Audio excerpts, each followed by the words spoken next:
Vocês estão procurando o culpado pelo coronavírus? Foi o morcego. Peguem ele. Não, não fui eu. Eu não provoquei o coronavírus. Isso é uma injúria muito grande. São últimas notícias. Realmente o Coringa estava mentindo. O Batman não tem nada a ver com o coronavírus. Ele descobriu o HIV, afirma que ao estudar a sequência RNA do SARS-CoV-2, ele tem uma grande semelhança com o HIV e que ele foi produzido em laboratório na China, em Wuhan. Então vamos falar sobre as alterações renais na Covid-19, que é provocada pelo vírus SARS-CoV-2. Importante saber nomear direito essa doença.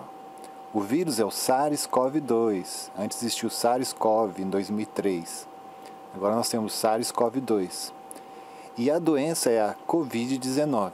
Então é o SARS-CoV-2 e a Covid-19. Mas aqui a gente vai falar sobre as alterações renais. Então nós temos essa história aí de que o morcego foi a origem desse vírus, mas que é questionada se foi feito em laboratório, se foi alguém que comeu o morcego numa sopa, ou se foi alguém que comeu o pangolim que tinha recebido o vírus do morcego. O certo é que em Wuhan originou o primeiro paciente com o vírus que espalhou para o mundo inteiro, chegando até no Brasil.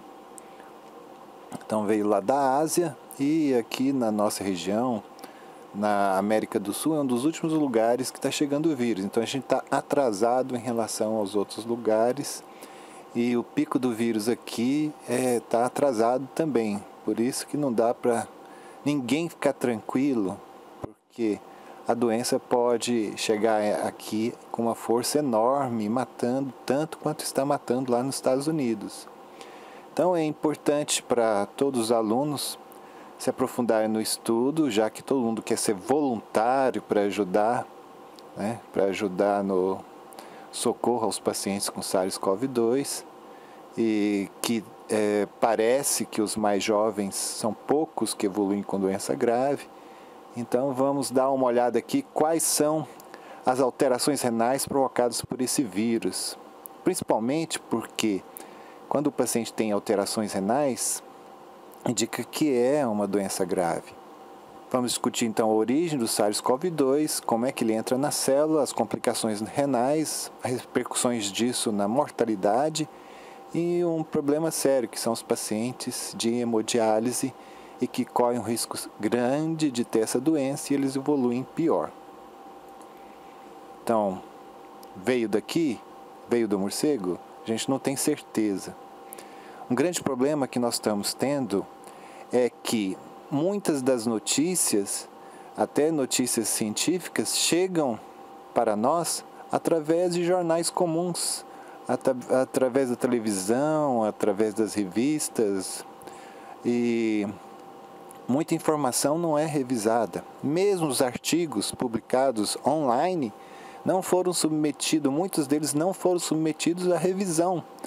Devido a essa pandemia, essa urgência e tudo mais, os artigos são publicados sem revisão nas revistas, e aí a gente mesmo é que tem que fazer essa revisão. Então nós tivemos em 2003 o SARS-CoV, que é muito semelhante ao SARS-CoV-2. Nós tivemos um outro coronavírus em 2012 e que nós podemos ver aqui que a mortalidade desse SARS-CoV-2 é muito maior do que os demais em termos de quantidade, porque ele se espalha muito mais rápido que os outros, atingindo o mundo inteiro, praticamente o mundo inteiro, com a mortalidade quase de 7%.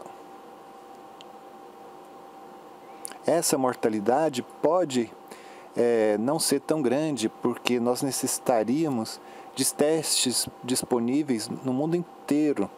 Como essa doença, a maioria não tem muitos sintomas, esses casos aqui de 2 milhões em 16/4, pode ser o dobro, muito mais. e aí essa mortalidade cairia lá perto do MERS. O vírus, então, entra na célula por endocitose, quando suas espículas se ligam ao receptor de membrana ECA2. O que foi verificado é que o SARS-CoV-2 tem uma afinidade mais intensa, mais perfeita com ECA2 do que o SARS-CoV. Então, por isso ele se espalha mais pelo organismo, atinge mais órgãos. E depois que ele entra na célula, ele pode infectar essa célula. E o ECA2, ele se contrapõe ao sistema renina-angiotensina-aldosterona, inativando o sistema renina-angiotensina. Os inibidores da ECA e os BRAS, né, eles também se antepõem ao sistema renina-angiotensina e fala-se que a sua ação pode aumentar a expressão de ECA2, mas isso foi visto só em experimentos em tecidos, em cultura de tecidos e tal. Então, quando existe uma infecção local sistêmica, ou sepsis, o sistema renina-angiotensina-aldosterona é ativado e essa ativação do receptor 1 da angiotensina 2 leva à lesão pulmonar aguda, remodelação de miocárdio adversa, vasoconstrição e aumento da permeabilidade vascular com extravasamento de líquidos. Interessante é que o SARS-CoV, também o SARS-CoV-2, ele se liga ao ECA2 e entra para dentro da célula por endocitose. Mas se ele se ligar também a tipo 2 transmembrana serina protease, a cápsula do vírus nem precisa entrar na célula, ele já é ativado e liberado o RNA do vírus para dentro da célula. Quando entra por endocitose, é preciso essa catepsina L se ligar aqui e ativar a liberação do RNA para a infecção da célula. Para estudar onde é que esse vírus pode atingir no organismo, quais órgãos, é só olhar onde existe o ECA2. O ECA2 tem no corte cerebral, no colo, no fígado, na vesícula. Um trabalho de meta-análise com vários trabalhos que foram investigados mostra aqui, quanto maior o círculo, maior a quantidade de ECA2 nesse tecido. Então é pulmão, rim, intestino delgado, cólon, rim, testículos, músculo liso, músculo miocárdico, baço, tecido adiposo. Então todos esses tecidos podem ser alvo do coronavírus e ali ele se multiplicar e provocar alterações. Especificamente no rim, esse trabalho até que foi feito na China, mas com a participação de outros pesquisadores, como a Agnes Fogo, que é bem conhecida aqui para nós no Brasil, ela é dos Estados Unidos, verificou que no rim há uma necrose intensa dos túbulos renais, nos vasos sanguíneos agregados de hemácias, né, rolhas de hemácias, e na microscopia eletrônica foi encontrado o vírus nos túbulos e nos podócitos, lá no glomérulo. Então é uma doença que ataca não só os túbulos renais, mas os glomérulos também. Isso foi confirmado por hibridização in situ, em que foi verificado a presença do RNA tanto nos túbulos quanto nos podócitos. Recentemente foi publicado um caso de um paciente que evoluiu com GESF colapsante, mas não havia na hibridização in situ a presença do RNA do vírus, indicando que também os efeitos sistêmicos da doença podem atingir o rim. Os fatores de risco para a Covid-19 grave são idosos, doença cardiovascular, diabetes mellitus, hipertensão, doença pulmonar crônica, doença renal crônica e neoplasias. Lembrando aqui, as principais causas de doença renal crônica são diabetes e hipertensão. Então, o paciente que tem doença renal crônica, ele tem vários fatores que aumentam a sua chance de ter um COVID grave, ir para UTI, para o respirador e tudo mais. Os pontos relacionados à interação do COVID-19 e o sistema renina-angiotensina-aldosterona, os tópicos são esses, que o ECA2 é uma enzima que só contrapõe fisiologicamente a ativação do sistema renina-angiotensina-aldosterona e é o receptor funcional do SARS-CoV-2, o vírus responsável pela pandemia COVID-19. Estudos pré-clínicos, quer dizer, não foram estudos feitos com humanos, sugeriram que os inibidores do SAR podem aumentar a expressão de ECA2, levantando preocupações sobre sua segurança em pacientes com COVID-19. Poderia piorar a doença, será? Mas esses dados são insuficientes, e não foram feitos com pesquisas clínicas, então a gente não tem certeza se isso é real. Porque até existe a hipótese que o losartana poderia até ajudar na doença e tem ensaios clínicos utilizando losartana para ver se os pacientes evoluem melhor utilizando losartana. E essas observações se traduzem, não se sabe se essas observações se traduzem prontamente para humanos e nenhum estudo avaliou os efeitos dos inibidores do SARS em COVID-19. Ensaios clínicos estão em andamento para testar a segurança e eficácia dos moduladores do SAR, incluindo o ECA2 humano recombinante e o losartana. A retirada abrupta desses medicamentos podem pôr o paciente em risco, e levar a desfechos adversos à saúde. Até que mais dados estejam disponíveis, acreditamos que esses medicamentos devem ser usados pelos pacientes, mesmo que estejam com a doença.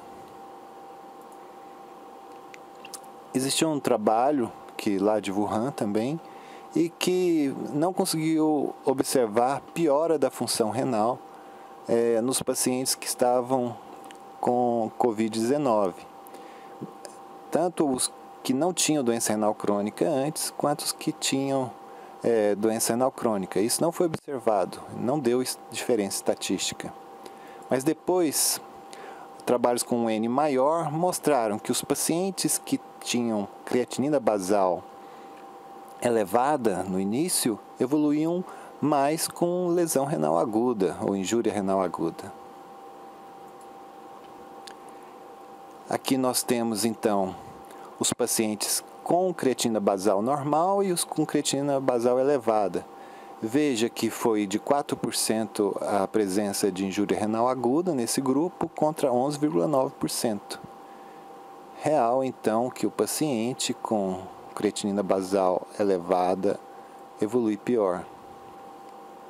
Aqui, quando se observou não só a creatinina, mas também a presença de proteinúria e hematúria, o risco foi maior desses pacientes evoluir com morte por Covid-19. Então, alterações renais aumentam o risco até de morte desses pacientes. Aqui nós temos a presença de proteinúria, levando o aumento do risco de morte para quase 7, a presença de hematúria para quase 9. Então, mostrando realmente alterações renais, cuidado. E aqui foi criado, então, um alerta pela Sociedade Internacional de Nefrologia, que se os médicos observem alterações renais, que isso representa risco aumentado de morte para esses pacientes. A estimativa de vida desses pacientes quando tem proteinúria cai bastante, quando tem ureia alta cai bastante, quando tem hematúria cai bastante, se creatinina está alta cai bastante. Aqui nós temos a associação de doença renal crônica com Covid-19 grave. Então aqui mostra o aumento do risco nesses pacientes. Apenas um trabalho não mostrou esse aumento de risco. E dentro dos estágios da Covid-19 nós temos estágio 1, o 2A, 2B e estágio 3 que vocês já devem ter visto. A fase de resposta viral, esse paciente fica em casa no estágio 1 E por isso aqui a gente não tem uma avaliação exata de como ficou o rim. Só quando ele interna, que é daqui para frente, é que a gente tem esses exames e trabalhos mostrando as alterações renais.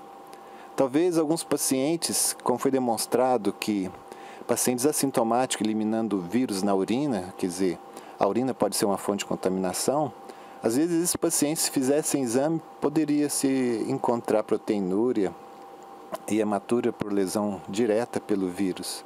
Mas esses pacientes não foram estudados ainda, aí diminuiria o risco, a porcentagem de pacientes que evoluem com Covid-19 grave ou que vão a óbito. Mas a doença, então, é provocada, né, tanto pela ação viral direta, quanto pela tempestade de citocinas, que é essa fase aqui, que é a resposta inflamatória. Aqui nós temos os pacientes que não aumentaram ureia ou que não aumentaram creatinina, são os sobreviventes, enquanto que os que aumentaram ureia e creatinina são aqueles que morreram. Então, repetindo, a patogênese da injúria renal, o mecanismo exato não é totalmente claro, mas a síndrome de tempestade de citocinas pela sepsis é o principal mecanismo. Mecanismos também relacionados aos tratamentos, às complicações do paciente que está com Covid-19 e a lesão direta pelo vírus. Como é que é a síndrome de tempestade de citocinas? Então, alguns indivíduos apresentam uma resposta imune excessiva ou aberrante que leva à liberação de interleucina 2, 17, fator de necrose tumoral alfa, etc., e que isso leva à lesão de órgãos-alvos, né? E quais são esses pacientes? Nós temos a sepsis, nós temos várias outras doenças que podem levar a síndrome de tempestade de citocinas e que estão em estudos, né? Mesmo a dengue pode causar isso. E a gente não tem uma resposta exata porque alguns pacientes evoluem com essa tempestade. Eu encontrei um trabalho que a maior proporção de linfócitos T com memória em relação aos nativos predispõe a essa síndrome de tempestade. E por isso explicaria por que os idosos têm uma maior chance de envolver essa doença do que as crianças e tal. Aqui nós temos essa síndrome de resposta inflamatória pelas citocinas e quando a gente estuda, a gente vai ver que é exatamente o estágio 3 da Covid-19. A lesão renal ocorre, né? Igual acontece na sepsis, as citocinas e quimiocinas são liberadas pelas vesículas, né? E que vão atingir as células tubulares renais, levando a disfunção de mitocôndrias, perda de polaridade, apoptose, necrose, adesão de leucócitos nos vasos com isquemia, tudo isso levando a uma necrose tubular aguda. Os mecanismos de lesão renal, então, pode ser por via de dano por citocinas, por interação com outros órgãos ou efeitos sistêmicos. O dano por citocinas pode ser por síndrome de liberação de citocinas, aumento da geração de citocinas pelo ECMO, pela hemodiálise contínua e ventilação mecânica e pela síndrome hematofagocítica. E essa lesão é direta no túbulo. A remoção de citocinas utilizando várias abordagens, né, hemoperfusão, hemodiálise contínua com filtros mais porosos, retirando as citocinas, é um tratamento que poderia melhorar essa via de lesão. Interação com outros órgãos é que a cardiomiopatia ou miocardite provocada pelo vírus levaria a insuficiência cardíaca com síndrome cardiorrenal tipo 1 e aí é o tratamento da insuficiência cardíaca que vai melhorar o rim. Dano alveolar com hipóxia, então é a oxigenação com ECMO, com remoção de CO2 e a hemodiálise contínua que vai melhorar esse dano alveolar, tirando líquido de lá na hemodiálise contínua. Pressão elevada de vias aéreas e hipertensão intraabdominal poderia levar a síndrome de compartimento renal, e aí oxigenação, retirada de CO2, retirada de líquido em hemodiálise contínua, que poderia melhorar a situação. A rabdomiólise, que pode acontecer, leva a toxicidade tubular e vários métodos para retirar a mioglobulina e diminuir os efeitos da mioglobulina no rim. E os efeitos sistêmicos é o balanço hídrico positivo, que dá uma síndrome de compartimento renal, e aí retirar com diurético, com hemofiltração contínua. Dano endotelial, perda para o terceiro espaço, hipotensão, que dá hipoperfusão renal. Aí nesse caso o paciente precisa de vasopressor e expansão volêmica. Rabdomiólise, a toxicidade tubular, a hemodiálise contínua para tirar esse efeito com cutoff alto, os filtros. E endotoxinas, ira por sepsis, remoção de endotoxinas usando fibras de poliestireno com polimixina B.